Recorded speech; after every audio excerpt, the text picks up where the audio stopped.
చూసారు కదా, ఇలాగా ఫ్రంట్ బ్యాక్ మనం పెట్టేసుకోవాలి ఫ్రిల్స్. ఇలాగా 2.3 1 ఇంచ్ 2.3 1 ఇంచ్ పెట్టుకుంటూ వెళ్ళిపోయి ఇలాగే మనం ఫ్రిల్స్ పెట్టుకుంటూ వెళ్ళిపోవాలి. చూసారు కదా, ఇదిగో ఇక్కడ 1 ఇంచ్ ఉంది కదా, ఈ 1 ఇంచ్ది 2.3 ఇంచ్ వెతికి రావాలి ఇలాగా. ఓకే, మళ్ళీ 2.3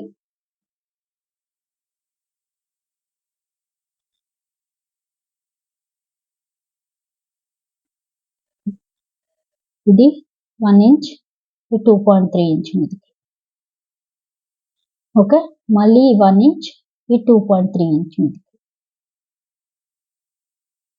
ఇలాగా మనం పిన్నులు పెట్టుకుంటూ కుట్టుకుంటూ వెళ్ళిపోతే